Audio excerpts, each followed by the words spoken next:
Hello Internet, my name is Cowmill, I have a GM's Guide, and this is that GM's Guide, but instead of regular, it's on YouTube. Today we're talking about running social encounters, and that means we're going to talk about motivation first and foremost. There's a reason why what's my motivation is a cliche question for actors. The heart of a believable character is motivation, and every NPC you run should have some motivation, even if it's just to get a glass of water. And minor NPCs don't need complex motivations. An administrative peon might want nothing more than to be left alone. A merchant probably wants the party to pay as much as possible for the least valuable merchandise he can offload on them. A craftsman might be dedicated to their art and be insulted when offered low prices for their goods, even if it's the best they can get under the circumstances. It would be an insult to the craft to sell a masterwork sword for silvers, regardless of whether the craftsman won't be able to sell it at all otherwise. A town guard might be motivated by loyalty to their community or the town's ruler, by the money they're paid and the security of their position, or might be dedicated to the idea of law and order itself. Most prominent NPCs will have multiple motivations, and those may conflict with one another at times.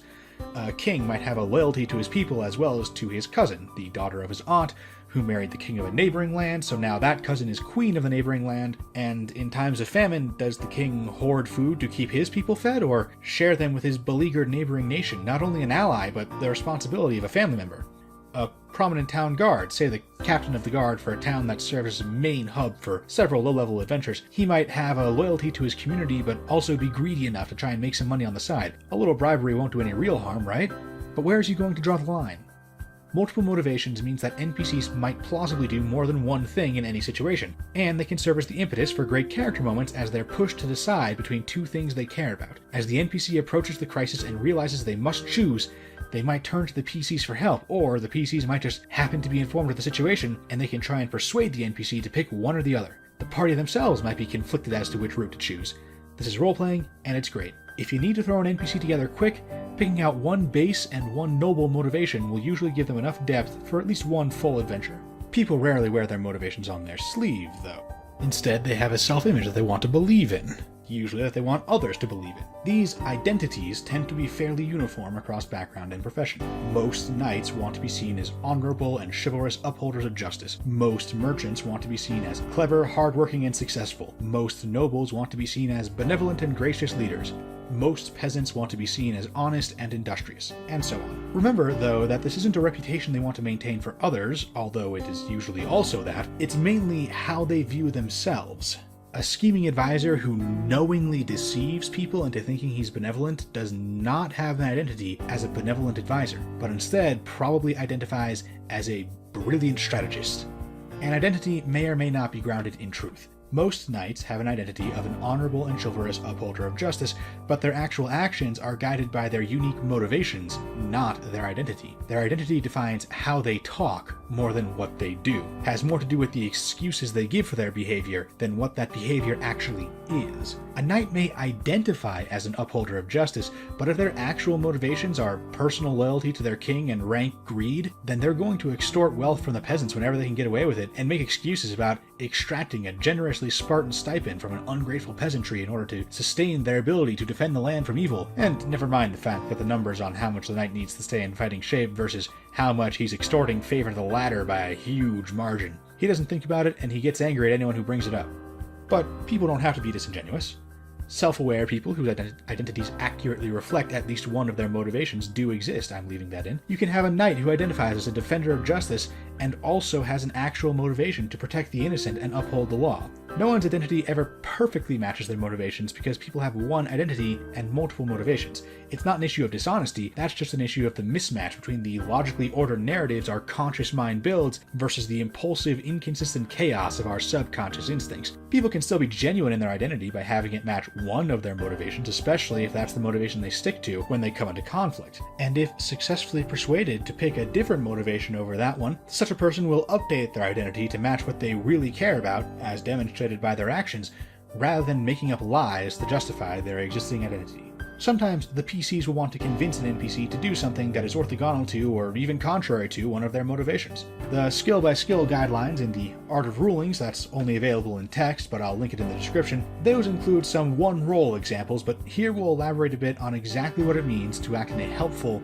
versus a merely friendly manner. A friendly person will consider the party friends or allies for purposes of any motivations they have to help their friends, and almost everyone has a motivation like, help the people who help me, or I stick with my people no matter what, or whatever. What a friendly person will not do is pick one motivation over another on the advice of the person they're friendly towards. A friendly merchant might offer the party a discount because, so long as he's not taking a loss, it doesn't really contradict his motivation to turn a profit, and he won't give away goods for free or risk his whole shop being burnt down because that does contradict his profit motive. And there are occasionally antisocial people who are unwilling to help even when friendly, unless it serves one of their other motivations, because they don't have any motivations for friendship or gratitude or anything. But these people are rare.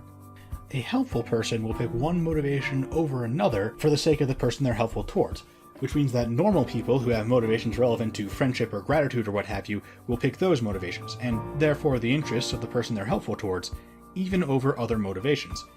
With the exception of the aforementioned antisocial types, a helpful person is willing to do almost anything to help whoever they're helpful towards. This doesn't mean the actual motivations they have should be ignored, however. A blacksmith might have "defend my friends, no matter what" as a motivation and consider the party his friends because he's helpful towards them. He'll even pick that motivation over another when the two conflict. That doesn't mean he'll chop off his forging arm just because the party asks him to, though. Without some kind of clear, life-threatening danger to them, chopping his forging arm off won't defend anything. Even someone with a motivation like "make my friends happy" isn't going to cut their hand off just because the party asked them to. Because the motivation for self-preservation, which almost everyone has, and the motivation to make people happy aren't really in conflict just because some of their friends would be very slightly happier if the character in question lopped off a limb. Surely, there are other things the character in question could do for the party that would also make them happy. Additionally, such a request would probably shift the NPC's attitude to unfriendly, if not hostile. The party can buy their way out of that with a persuasion check like normal, but the DC is going to be really high. On the other hand, Newt Gingrich recalls that at the height of his charm in the 90s, Bill Clinton could reliably convince him, Newt Gingrich, to agree to blatantly pro-liberal policies when negotiating in private. Newt would say that Bill would pick his pocket and eventually settled on a strategy of only ever negotiating with Bill in groups with other Republicans, which apparently nullified some of Bill's charm powers. Bill Clinton was able to reliably get Newt to act on some kind of motivation to friendship or loyalty or what have you, but in so doing, he convinced Newt to utterly violate his other motivations, so apparently that's possible.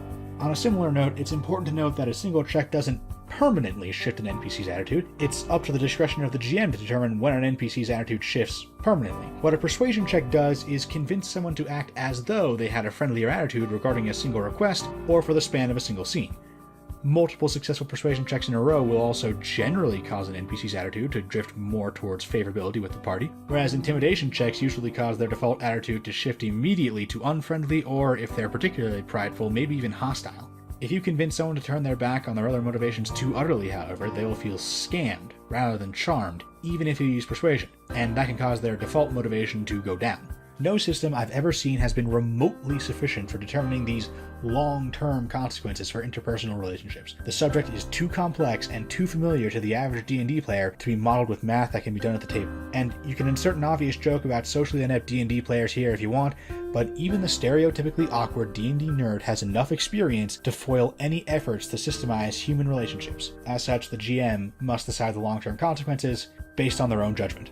Now, for more complex negotiations, the party needs to get more than one concession out of someone. Very big concessions, like a king joining a war, might have to be broken into multiple smaller concessions, like committing different units or resources to the war effort, which allows the PCs to convince him to anything from total mobilization to a token reinforcement. The total number of concessions needed for the party to get everything they want from negotiation should usually be about 5, give or take. The party has a total amount of patience with the interested party, which is decreased by 1 every time they fail a check. That amount is usually 1 to 2 with an indifferent party, 3 or 4 with a friendly party, and 5 with a helpful party. That's in addition to making the checks themselves easier. The party might also have to contend with arguing against someone else who is also trying to persuade the king or whoever to take a different, mutually exclusive course of action. A treacherous vizier in the pocket of the Dark Lord, for example, might argue to keep the armies home to defend the king's own borders rather than uniting with their neighbors. In this case, the party must make opposed persuasion checks for each concession needed from the king. The target of the persuasion attempt has a separate patience score for both sides in this situation, and anytime someone rolls a persuasion that would fail to gain a concession even without opposition, that target loses patience with the persuader. If a persuader on either side rolls a persuasion attempt that would ordinarily succeed, but is outdone by an opposed check by the other persuader, the successful persuader may have the target either grant them a concession or lose patience with the opposing party, their choice. Generally speaking, when the target runs out of patience for one persuader, they will grant whatever concessions are still on the table to the other persuader, but sometimes they may still require persuasion even after the opposing persuader has been defeated. Now, regardless of whether you're using an extended negotiation, a single persuasion check, or if you're not rolling dice at all, it's important to keep your NPCs distinct. A funny voice is one of the most stereotypical ways to do this, and while using a funny voice for an NPC does have its uses, those uses are not dramatic. A funny voice can accomplish two things. First, if you do it right, it can make players laugh, and if the character isn't meant to be taken too seriously, that can be a worthy goal on its own. Second, different voices help you differentiate between different NPCs who are both in the same conversation without constantly having to stop and identify which NPC you're speaking as. You don't generally want NPCs to just talk to each other and not the PCs when they're present, but you may well have two NPCs having an argument mediated by the PCs, or PCs arguing with one NPC for the favor of the other side of the argument. Bear in mind that funny voices are funny, so while you want NPCs who may interact frequently with one another to have distinctive voices, you don't want to try and have a dramatic scene between one NPC represented by your normal voice and another represented by you putting on an outrageous French accent. A better way to distinguish characters, whether you're playing in voice or in text, where adding name said to the end of the dialogue is far less intrusive anyway, so the problem of making sure PCs can keep track of who said what is much more easily solved in the first place, but we're using voice right now, and the best way to distinguish characters in voice or text is to give them distinctive word choice. A half-baked wizard who wants to appear more brilliant than he is might use big words that he doesn't quite know. A noble will demand respect from anyone who isn't of similar birth or station, and be offended if treated as equal by someone they consider beneath them, especially if this noble is a lord for whom the traditions of feudalism are the source of significant political power. A street thug will be crude and straightforward. A conniving merchant will be gracious but relentlessly vague. Some NPCs might be friendly, others spiteful, and some may act friendly despite having intense spite for the party and the persuasion DCs to match, while others might spew vitriol despite an unfailing willingness to help you idiots get out of trouble again. Motivation and mannerism are by far the most important things in keeping NPCs distinct from each other, to the point where nearly all effort spent on building NPCs is usually best spent making more complex motivation and more believable mannerism than on virtually anything else. If every NPC has a goal and they pursue it and speak in a manner informed by their background, culture, and personality, they'll feel like real people, and they'll react largely as real people would to the PCs.